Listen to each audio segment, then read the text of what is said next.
तो भैया एक और चीज़ बताइए कि अभी आपने ना बहुत सारे कॉम्पिटिशन्स खेल लिए हैं। ये आप भले ही सिर्फ 24 साल के हैं अभी, बट आपकी ये जर्नी 16 साल की उम्र में ही स्टार्ट हो गई थी, जहाँ पर आप इंटरनेशनल लेवल पे इंडिया को रिप्रेजेंट कर रहे थे। फिर आपने 2018 में अच्छी परफॉर्मेंसेस की। अभी रिसेंटली आपने एक वर्ल्ड चैम्पियनशिप में सिल्वर मेडल भी जीता है, जहाँ पर आपके और विनर के बीच में सिर्फ 3 सेंटीमीटर्स का डिफरेंस था जो थ्रो में। तो आप कि जो इतनी सारी जो मेमोरीज़ आपने जो क्रिएट करी है, उसमें से सबसे मेमोरेबल मोमेंट या अचीवमेंट मैं एक अगर गिनवाना चाहूँ तो वो क्या होगी? देखो, सबसे ज़्यादा मैं अपना ओलंपिक ही मानूंगा 2016 वाला, जो मैंने इतनी छोटी उम्र में मैंने इतना कुछ पाया। वहीं से मैंने सब कुछ सीख के यहाँ तक पहुँचा हूँ। नहीं, बहुत अच्छा है। और अभी भी रिसेंटली भी आप जब वर्ल्ड चैम्पियनशिप के लिए गए थे, वहाँ पर आपने सिल्वर मेडल जीता। पहले तो मैं चाहूँगा कि आप हमारे व्यूअर्स को वो सिल्वर मेडल दिखाएं एंड जो इंडिया के लिए आपने जीता है। और आई थिंक गोल्ड भी इंडिया ने ही जीता, राइट? तो ये जैवलिन का क्या क्रेज़ है अभी इंडिया में, या कैसे जैवलिन ग्रो कर रहा है कि इंडिया इतनी सारी कैटेगरीज़ में, स्टार्टिंग फ्रॉम नीरज चोपड़ा, अभी आपके जो इवेंट था वर्ल्ड चैम्पियनशिप, वहाँ पर इंडिया गोल्ड पोजीशन पे भी था और सिल्वर पोजीशन पे भी था।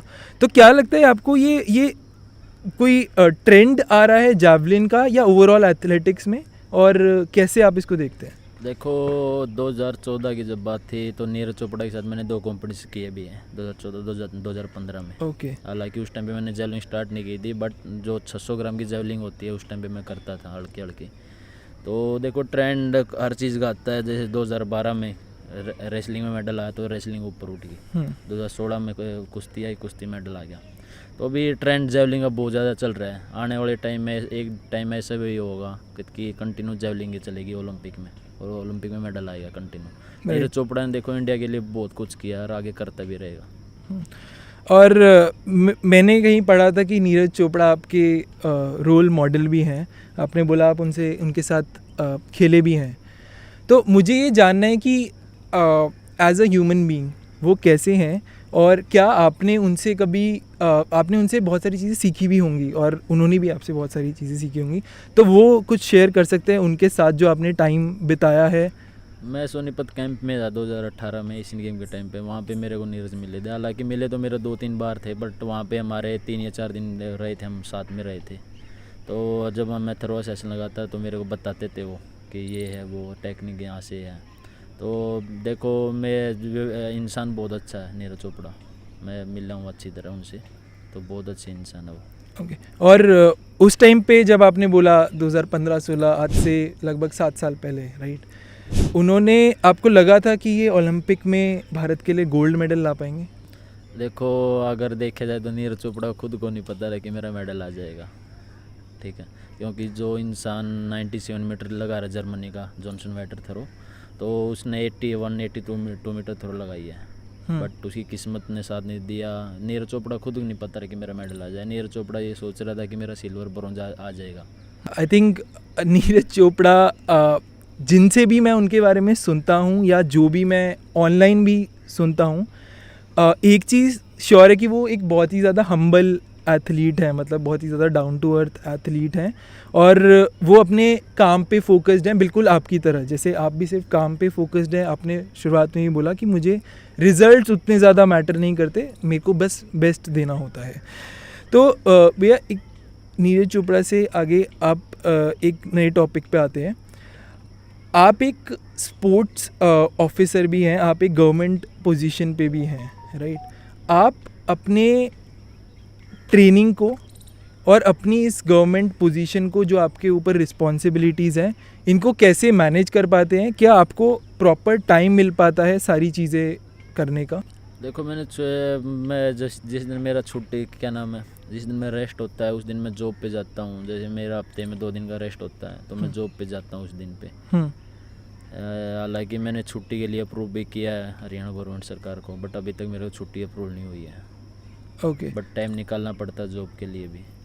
तो आई थिंक जो लोग कहते हैं कि हमारा आज रेस्ट डे है, वो आपका वर्क डे होता है, जहाँ पर आप एक रेस्ट, आप अपना जो दूसरी रिस्पॉन्सिबिलिटी है उसको एक रिस्पॉन्सिबिलिटी के तौर पे ही लेते हैं, और अपनी जब खेल से टाइम मिल जाता है तब उसको टाइम देते हैं। बस एक मजबूरी लगा लो या कुछ भी लगा लो, एक जॉब, आप जॉब करनी भी पड़ रही है। हाँ जी। तो गेम तो देखो, गेम मेरा पहला पार्ट है, जो मेरे लिए इतनी इम्पोर्टेंट नहीं है, बट क्या करें, अब जॉब भी करनी पड़ रही है जिसमें रेस्ट होता है मेरा। जी जी। तो भैया एक और चीज़ पूछनी है कि हरियाणा से इतने सारे एथलीट्स आते हैं, राइट? आपको क्या लगता है कि हरियाणा की मिट्टी में ऐसा क्या है कि यहाँ से इतने सारे एथलीट्स निकल के आते हैं? देखो, हरियाणा मिट्टी में कुछ ना कुछ तो है, तभी तो इतने खिलाड़ी निकल रहे हैं। देखो, हार्डवर्क बहुत ज़्यादा करते हैं हरियाणा के खिलाड़ी, बहुत ज़्यादा। ये पहली बात, इनके पास आज से 2016 से पहले इतनी फैसिलिटी नहीं थी जितनी आज है। आज तो हर ग्राउंड पे कोचेज़ होते हैं, पहले कोचेज़ नहीं थे। अब तो और ज़्यादा मेडल आएंगे आगे आगे और हरियाणा के। जी बिल्कुल। तो अभी जो फैसिलिटीज़ हैं वो पिछले कुछ साल में इम्प्रूव हुई हैं? बहुत ज़्यादा। पहले मैंने बोला ना, कोचेज़ नहीं थे पहले किसी के पास, अब तो पर्सनल कोचेज़ रखते हैं खिलाड़ी अपने पास, फिजियो रखते हैं, राइट। स्पॉन्सरशिप आ गई खिलाड़ियों के पास बहुत ज़्यादा। Right, I think which is a very good step हाँ। ओवरऑल प्लेयर्स के लिए। तो भैया एक और चीज़ बताइए कि specifically talking about para athletes, right? आपको जब आप ग्रो कर रहे थे आपको चैलेंजेस फेस करने पड़े होंगे, राइट? क्योंकि एक पैरा एथलीट को मुझे लगता है कि एक स्पेसिफिक ट्रेनिंग की ज़रूरत होती है, जिनकी कोचेज़ मिलना भी बहुत मुश्किल होता है कुछ कुछ सर्कमस्टांसेस थे। तो इस पर्टिकुलर प्रॉब्लम को आपको क्या लगता है कि कैसे एड्रेस करा जा सकता है, या जो आपने चैलेंजेस खुद फेस करे हैं उनको कैसे एड्रेस किया जा सकता है और कैसे सॉल्व किया जा सकता है? देखो, पैरा का जो खिलाड़ी होता है ना, उसके लिए कोचेज़ वही होता है जिसने गेम पहले किया हो, जिसने कुछ अपने या लाइफ में अचीवमेंट किया हो, और वो इंसान वही समझ सकता है जो कंटिन्यू काम करता है, उसके ऊपर वर्क करता हो 4 साल 5 साल 10 साल, वो इंसान उसको समझ सकता है, उसकी बॉडी को। एक स्पेसिफिक क्वेश्चन ये है कि जो athletes and para athletes, right, सभी को चैलेंजेस फेस करने पड़ते हैं, राइट? उनके लिए क्या मैसेज है आपके मन में कि उनको कैसे उसको ओवरकम करना चाहिए? क्योंकि आपके साथ भी कुछ अनफॉर्चुनेट हुआ था जब आप सिर्फ 3 साल के थे, राइट? वहाँ से उठ के आपने भारत के लिए अब मेडल जीत रहे हैं, ठीक है? और ये सिर्फ शुरुआत है, जहाँ तक मैं देखता हूँ आपकी जो करियर की, ये सिर्फ शुरुआत है, यहाँ से आप सिर्फ आगे ही बढ़ने वाले हैं, राइट? तो उस माइंडसेट को कैसे बिल्ड करें, कैसे डेवलप करें और कैसे उसको अपने गेम में लेके आएं? देखो, स्पोर्ट्स पर्सन का एक गेम है कि भाई पार्ट एक, जब भी किसी को इंजरी आती है ना तो दुखी बहुत होता है, बट एक पार्ट गेम होता है, स्पोर्ट्स में इंजरी आती जाती रहती है। इससे ऊपर उठ के हमने अपने पर्सनल बेस्ट जो भी थ्रो होती है या इवेंट होता है, जो भी एथलेटिक्स 100 मीटर 200 मीटर, हमने उसमें अचीवमेंट करना है। हमने ये नहीं देखना कि हमारा रिजल्ट आ नहीं रहा, हमने अपने वर्क पे फोकस करना है कि हमने अपने जिस चीज़ में हमको खुशी मिले वो चीज़ हमको करनी है। हमको खुशी मिलनी चाहिए अंदर से, अब कि हमने आज वर्क किया है, हमने फल ना मिला ना मिला, चाहे 2 साल बाद मिले, फल मिलेगा ज़रूर।